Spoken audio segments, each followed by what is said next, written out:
ایک بادشاہ کی عادت تھی کہ وہ بھیس بدل کر لوگوں کی خبر گیری کیا کرتا تھا۔ ایک دن وہ اپنے وزیر کے ساتھ شہر کے ایک کنارے پر پہنچا تو دیکھا ایک آدمی گرا پڑا ہے۔ قریب جا کر اسے ہاتھ لگایا، اسے ہلایا تو پتہ چلا کہ یہ شخص مر گیا ہے۔ افسوس کی بات تو یہ تھی کہ لوگ اس کے پاس سے تو گزر رہے تھے لیکن اس کی لاش کو اٹھانا کوئی بھی گوارا نہیں کر رہا تھا۔ بادشاہ نے لوگوں کو آواز دی، رات کا وقت تھا، لوگ بادشاہ کو پہچان نہ سکے۔ بادشاہ نے آواز دی، لوگوں اس کو کیوں نہیں اٹھاتے، یہ تو بیچارہ مر چکا ہے، یہ بیچارہ مرا پڑا ہے، یہ جانتے ہوئے بھی تم اسے ہاتھ لگانا گوارا نہیں کر رہے۔ لوگوں نے کہا یہ بڑا ہی گنہگار شخص تھا، بدکار تھا، سیاکار تھا، خطا کار تھا، اسی لیے ہم اسے نہیں اٹھا رہے۔ خیر بادشاہ اور وزیر نے یہ لاش اٹھائی، اس کے گھر لے گئے۔ بیوی نے جیسے ہی خامد کی لاش دیکھی تو خون کے آنسو رونے لگ گئی، رو کر کہنے لگی، ہائے میں گواہی دیتی ہوں کہ میرا خامد اللہ کا ولی تھا، اللہ کا محبوب تھا۔ بادشاہ اور اس کا وزیر بھی ساتھ میں کھڑا اس کا رونا سن رہا تھا۔ بادشاہ کو اس بات پر بڑا ہی تعجب ہوا کہ یہ تو زانی شخص تھا، اللہ کا ولی کیسے بن گیا؟ لوگ اس کی گناہوں کی گواہی دے رہے تھے جبکہ اس کی بیوی کہتی ہے میرے شوہر اللہ کا ولی تھا، اللہ کا ولی کیسے بن گیا؟ بادشاہ نے کہا مائی ایک بات تو بتا، لوگ تو تیرے اس مرے ہوئے خامد کو برا بھلا کہہ رہے تھے اور تم کہہ رہی ہو کہ میرا خامد اللہ کا ولی تھا، یہ کیسے؟ بیوی نے کہا مجھے بھی لوگوں سے بس یہی توقع تھی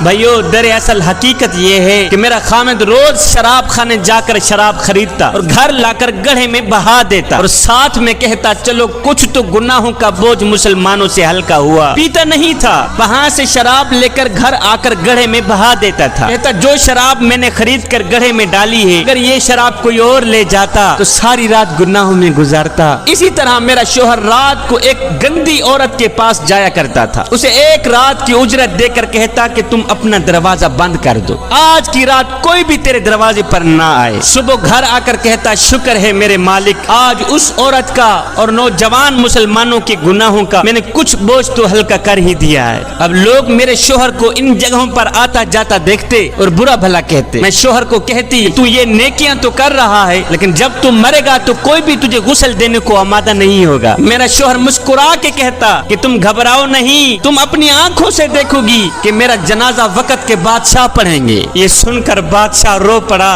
کہنے لگا مائی میں نے بھیس بدلا ہوا ہے، دراصل میں خود ہی بادشاہ ہوں، صبح انشاءاللہ ہم خود تیرے شوہر کو غسل دیں گے، علماء اولیاء اس کا جنازہ پڑھیں گے اور پڑھنے والے بادشاہ ہوں گے۔ نیک نے نیک سمجھا، بد نے بد جانا، مجھے جس کا جیسا ظرف تھا اتنا ہی پہچانا مجھے۔